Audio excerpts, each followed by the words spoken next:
Halo teman-teman, aku mau bahas tugas aku nih, tugas 5, pengenalan teknologi informasi dengan dosen pengampu, Bapak Budi Kristianto. Baik, dengan aku Fitri Wayuningsih dengan NIM 5620210009 D3 Teknik Informatika Universitas Kristen Satyawacana. Aku mau jelasin tentang Undang-Undang ITE atau bisa disebut informasi dan transaksi elektronik yang berlaku di Indonesia. Pengertian UU ITE, Undang-Undang Informasi dan Transaksi Elektronik merupakan undang-undang yang mengatur tentang informasi elektronik dan transaksi elektronik. Informasi elektronik diartikan sebagai satu atau sekumpulan data elektronik, termasuk tetapi tidak terbatas pada tulisan, suara, gambar, peta, rancangan, foto, elektronik data interchange, EDI, surat elektronik, mail atau e-mail, telegram, telex, telekopi atau sejenisnya, huruf, tanda, angka, kode akses, simbol, atau perforasi yang telah diolah yang memiliki arti atau dapat dipahami oleh seorang yang mampu memahaminya. Sedangkan transaksi elektronik adalah perbuatan hukum yang dilakukan dengan menggunakan komputer, jaringan komputer, dan atau media elektronik lainnya. Teknologi informasi atau yang dalam bahasa Inggris dikenal sebagai informasi teknologi adalah istilah umum untuk teknologi apapun yang membantu manusia dalam membuat, mengubah, menyimpan, mengkomunikasikan, dan atau menyebarkan informasi. Individu yang hidup di masyarakat pada umumnya sangat dependen pada teknologi informasi dalam kesehariannya. Sebagai contoh, tidak banyak orang yang dapat melakukan keseharian tanpa memegang ponsel. Hal ini menunjukkan bahwa teknologi informasi sudah menjadi suatu hal yang vital dalam kehidupan manusia. Semakin besar pengaruh teknologi informasi dalam kehidupan manusia, maka semakin besar pula risiko teknologi informasi untuk disalahgunakan. Pada realitanya, banyak hal buruk yang dapat menjadi melalui teknologi informasi. Oleh karena itu, pemerintah merasa bahwa teknologi informasi tidak hanya perlu diperhatikan tetapi juga perlu diatur dalam hukum. Pada saat ini, salah satu instrumen hukum yang mengatur teknologi informasi adalah Undang-Undang Nomor 11 Tahun 2008 tentang Informasi dan Transaksi Elektronik UU ITE. Undang-Undang ITE merupakan undang-undang yang mengatur segala hal tentang teknologi informasi yang berlaku di Indonesia. Undang-undang ini mulai dirancang pada tahun 2003 oleh Kementerian Komunikasi dan Informasi, Kemenkominfo, kemudian UU ITE terus diolah dan didiskusikan hingga akhirnya disahkan pada Presiden Susilo Bambang Yudhoyono. UU ITE memiliki yurisdiksi yang berlaku untuk warga negara yang melakukan perbuatan hukum, baik di dalam maupun di luar wilayah Indonesia. Beberapa materi yang diatur antara lain: 1. Pengakuan informasi atau dokumen elektronik sebagai alat bukti hukum yang sah, pasal 5 dan 6 UU ITE. 2. Tanda tangan elektronik pasal 11 dan 12 UU ITE. 3. Penyalahgunaan sertifikasi elektronik pasal 13 dan 14 UU ITE. 4. Penyelenggaraan sistem elektronik pasal 15 dan 16 UU ITE.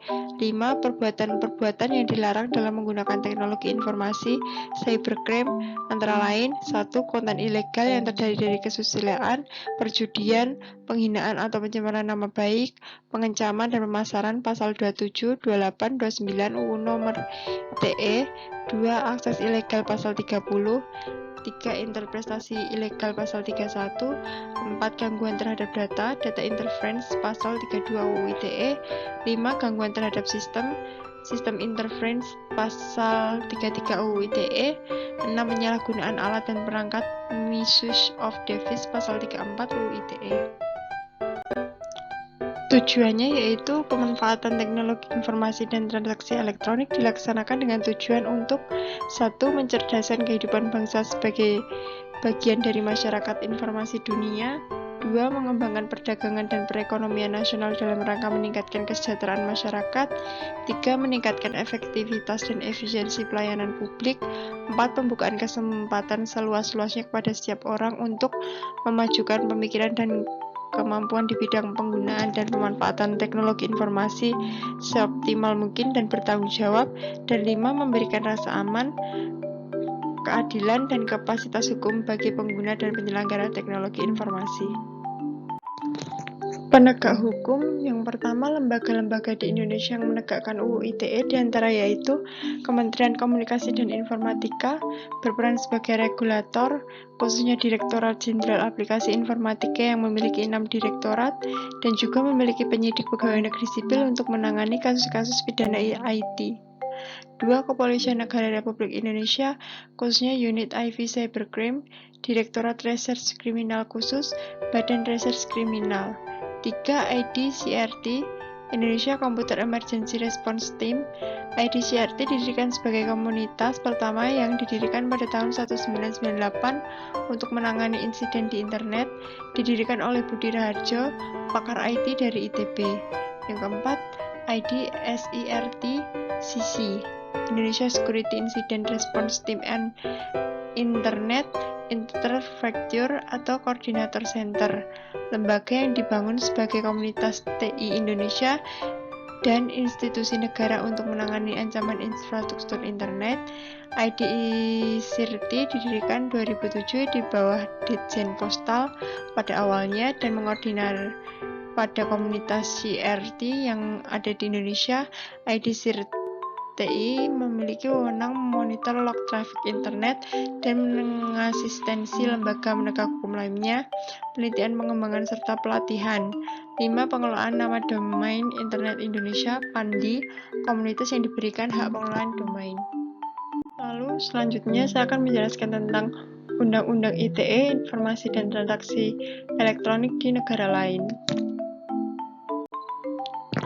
Baik, di sini saya akan menjelaskan tentang Cyber Law di Singapura, The Electronic Transaction ASD ETA 1998. ETA sebagai pengatur otoritas sertifikasi, Singapura mempunyai misi untuk menjadi poros atau pusat kegiatan perdagangan elektronik internasional, di mana transaksi perdagangan yang elektronik dari daerah yang di seluruh bumi diproses. The Electronic Transaction ASD telah ditetapkan tanggal 10 Juli 1998 untuk menciptakan kerangka yang sah tentang undang-undang untuk transaksi perdagangan elektronik di Singapura yang memungkinkan bagi Menteri Komunikasi Informasi dan Kesenian untuk membuat peraturan mengenai perizinan dan peraturan otoritas sertifikasi di Singapura. Tujuan dibuatnya ETA, yang pertama memudahkan komunikasi elektronik atas pertolongan arsip elektronik yang dapat dipercaya. Yang kedua, memudahkan perdagangan elektronik, yaitu menghapus penghalang perdagangan elektronik yang tidak sah atas penulisan dan persyaratan tanda tangan. Dan untuk mempromosikan pengembangan dari undang-undang dan infrastruktur bisnis diperlukan untuk menerapkan, menjamin atau mengamankan perdagangan elektronik. Lalu memudahkan penyimpanan secara elektronik tentang dokumen pemerintah dan perusahaan menurut undang-undang, dan untuk mempromosikan penyerahan yang efisien pada kantor pemerintah atas bantuan arsip elektronik yang dapat dipercaya. Lalu ada meminimalkan timbulnya arsip elektronik yang sama, double, perubahan yang tidak disengaja dan disengaja tentang arsip dan penimbunan dalam perdagangan elektronik dan lain-lain.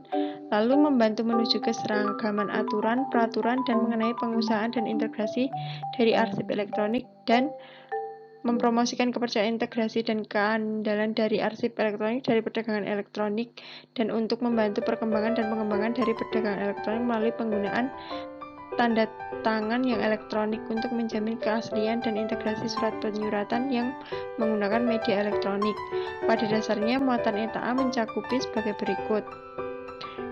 Kontrak elektronik. Kontrak elektronik didasarkan pada hukum dagang online yang dilakukan secara wajar dan cepat, serta untuk memastikan bahwa kontrak elektronik memiliki kapasitas hukum. Lalu kewajiban penyediaan jasa jaringan mengatur mengenai potensi kesempatan yang dimiliki oleh network service provider untuk melakukan hal-hal yang tidak diinginkan seperti mengambil, membawa, menghancurkan material atau informasi pihak ketiga yang menggunakan jasa jaringan tersebut. Pemerintah Singapura merasa perlu untuk mewaspadai hal tersebut. Lalu tanda tangan dan arsip elektronik. Bagaimanapun, hukum memerlukan arsip atau bukti arsip elektronik untuk menangani kasus-kasus elektronika. Karena itu, tanda tangan dan arsip elektronik tersebut harus sah menurut hukum. Namun, tidak semua hal atau bukti dapat berupa arsip elektronik sesuai yang telah ditetapkan oleh pemerintah Singapura. Langkah yang diambil oleh Singapura untuk membuat ETA ini yang mungkin jadi mendukung majunya bisnis e-commerce di Singapura, dan terlihat jelas alasannya mengapa di Indonesia bisnis e-commerce tidak berkembang karena belum adanya suatu kekuatan hukum yang dapat meyakinkan masyarakat bahwa bisnis e-commerce di Indonesia aman seperti di negara Singapura. Lalu saya akan menjelaskan cyber law di Malaysia. The Computer Crime Act 1997 sebagai negara pembanding terdekat secara sosiologis. Malaysia sejak tahun 1997 telah mengesahkan dan mengimplementasikan beberapa perundang-undangan yang mengatur berbagai aspek dalam cyber law seperti UU Kejahatan Komputer, UU Tanda Tangan Digital, UU Komunikasi dan Multimedia, juga perlindungan hak cipta dalam internet melalui amandemen UU Hak Cipta. Lalu, sementara RUU Perlindungan Data Personal kini masih digodok dan di Parlemen Malaysia, The Computer Crime Act ini sendiri mencakup mengenai kejahatan yang dilakukan melalui komputer. Karena cybercrime yang dimaksud di negara Malaysia tidak hanya mencakup segala aspek kejahatan atau pelanggaran yang berhubungan dengan internet, akses secara tak terorganisasi pada material komputer adalah termasuk cybercrime. Hal ini berarti jika saya memiliki komputer dan Anda orang yang tidak berhak untuk mengakses komputer saya karena saya memang tidak mengizinkan Anda untuk mengaksesnya, tetapi Anda mengakses tanpa seizin saya, maka hal tersebut termasuk cybercrime, walaupun pada kenyataannya komputer saya tidak terhubung dengan internet. Lebih lanjut, akses yang termasuk pelanggaran tadi cybercrime mengakui mencakup segala usaha untuk membuat komputer melakukan atau menjalankan program, kumpulan instruksi yang membuat komputer untuk melakukan suatu atau sejumlah aksi sesuai dengan yang diharapkan pembuatan instruksi-instruksi tersebut atau data dari komputer lainnya memiliki pelaku pelanggar secara aman, tak terorganisasi, juga termasuk membuat komputer korban untuk menjalankan fungsi-fungsi tertentu sesuai dengan waktu yang telah ditentukan oleh pelaku pelanggaran tadi. Hukuman atas pelanggaran The Computer Crime Act, denda sebesar Rp50.000 dan atau hukum kurangan penjara dengan lama waktu tidak melebihi 5 tahun sesuai dengan hukum yang berlaku di negara tersebut. The Computer Crime Act mencakup sebagai berikut: mengakses material komputer tanpa izin, menggunakan komputer untuk fungsi yang lain, memasuki program rahasia orang lain melalui komputernya, mengubah, menghapus satu program atau data lain, menyalahgunakan program atau data orang lain demi kepentingan pribadi. Perbandingan UU ITE dilengkapi negara ASEAN. Selanjutnya akan dibahas perbandingan antara UU ITE kita dengan negara lain, khususnya pada kesempatan ini dengan negara-negara tetangga kita yang di negara ASEAN. Beberapa hal yang penting untuk menjadi perhatian dalam setiap cyber law di negara ASEAN, khususnya yang berhubungan dengan e-commerce antara lain: 1. Pelindungan hukum yang terhadap konsumen. 1. Indonesia, UU ITE menerapkan bahwa konsumen berhak untuk mendapatkan informasi yang lengkap berkaitan dengan detail produk, prosedur, dan syarat kontrak. Malaysia, Communication and Multimedia Act 1988 menyebutkan bahwa setiap penyediaan jasa layanan harus menerima dan menanggapi keluhan konsumen.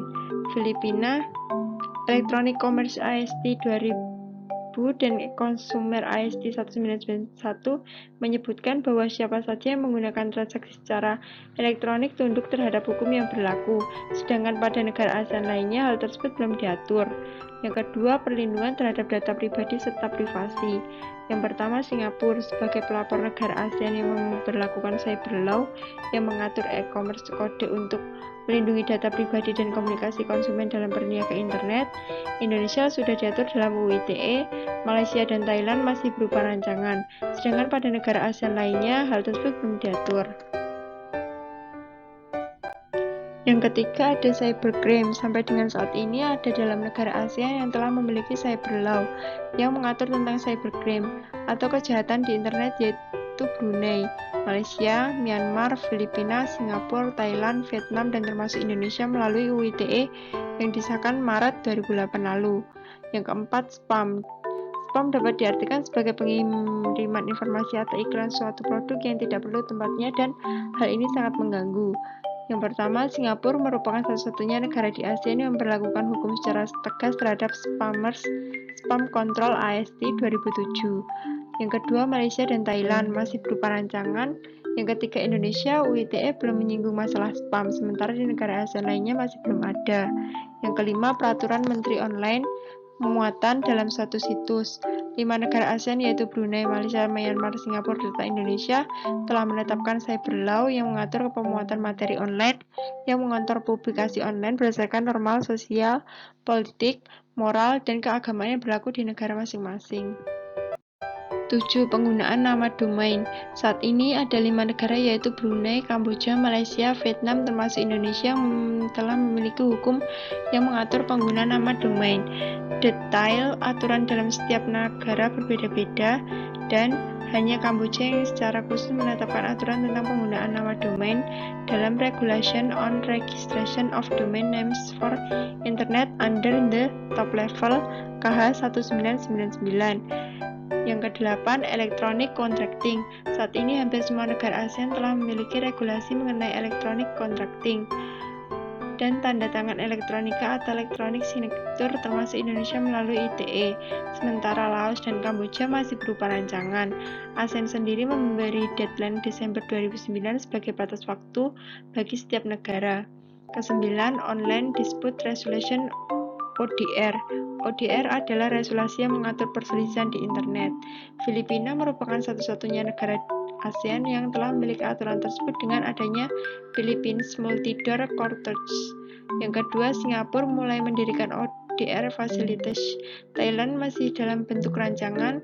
Malaysia masih dalam tahap rancangan mendirikan Internal Cyber of Justice. Lalu Indonesia dalam UITE belum ada aturan yang khusus mengatur mengenai perselisihan di internet. Sementara di negara ASEAN lainnya masih belum ada. ODR sangat penting menyangkut implementasi dalam pengembangan teknologi informasi dan e-commerce. Lalu saya juga akan menjelaskan tentang Undang-Undang Telekomunikasi. Secara resmi bernama Undang-Undang Nomor 36 Tahun 1999 tentang Telekomunikasi. Adalah undang-undang yang mengatur tentang penyelenggaraan dan aturan-aturan yang harus dipenuhi oleh seluruh penyelenggara dan pengguna telekomunikasi di Indonesia. Hal itu mencakup tentang asas dan tujuan telekomunikasi, hak dan kewajiban penyelenggaraan dan pengguna telekomunikasi, penomoran, interkoneksi, tarif, dan perangkat telekomunikasi, juga ketentuan pidana dan sanksi. Undang-Undang Telekomunikasi diundangkan di Jakarta pada 8 September 1999.